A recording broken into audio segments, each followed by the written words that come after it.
Oh wait, louder.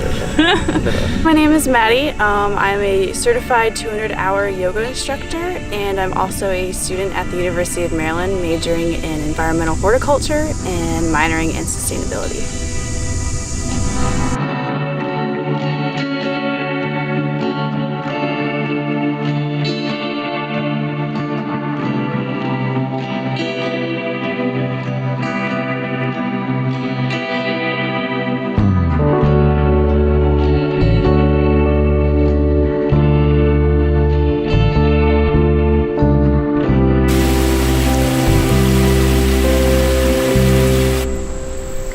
Mountain pose first.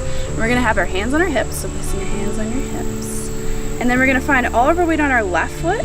So we're gonna take a big step back with our right foot, straight back behind us. And we're gonna land on the ball of our right foot, so we're keeping our back heel lifted. Great. And we're gonna sink a little deeper into that front knee. Awesome. And this is called our high lunge. Making sure that our knee is directly over our ankle like you have it. Great job. We can keep our hands on our hips, or we can even play around by reaching our fingertips up toward the sky. Awesome job. Hey guys, so we're here with our friend Maddie, and we currently just had a little session, one-on-one session with her. Did a few yoga poses, and it was I found it very relaxing. It was, how did you get into yoga? I saw a couple of YouTube videos back in high school, and I definitely checked those out. I had a mat, and I would just do it in my bedroom or at home sometimes. And I would just do a couple of videos here and there. And it wasn't until I was recovering from an eating disorder that it was the only exercise that they allowed me to do. And that's when I really delved into it and really spent a lot more time watching these videos and eventually actually going to a studio for classes. That was a lot of fun. Eventually over time I was just like realizing after a class, like, oh, I felt happier. Yeah.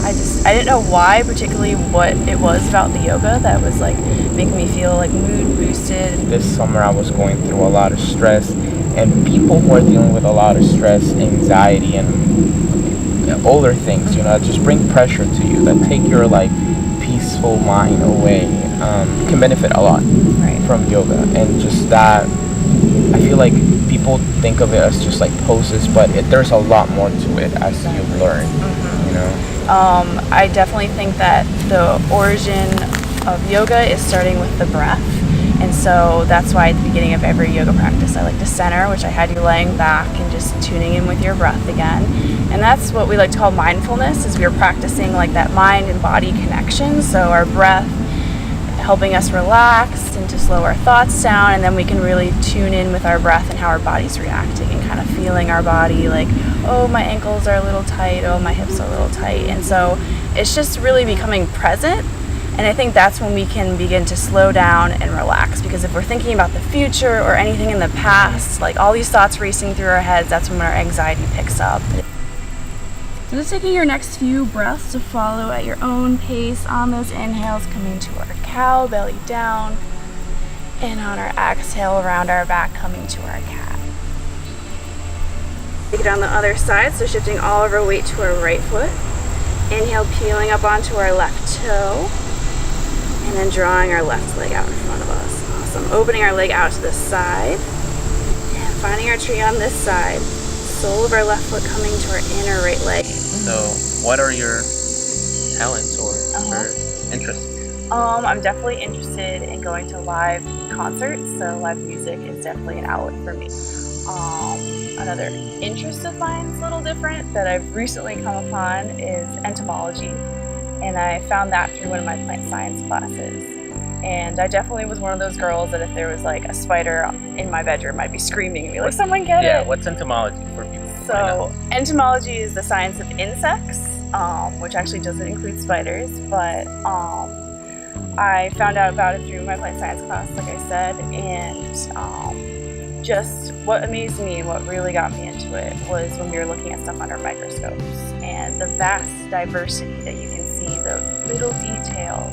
Yeah. And I think it just like opened up this whole new world for me, like knowing that once you learn more about something, you become less scared of it. It's kind of like a bias thing, like ignorance can sometimes lead you to be like, I don't want to touch it, I don't want to see it, and that relates to a lot of things. So I think once I like learned about it more, I was like, whoa, this is actually really cool. Like, This is why I love this, because I learn new things. You know, I things that not a lot of people are aware of or like have the chance to learn from it. So Right. it's pretty Yeah.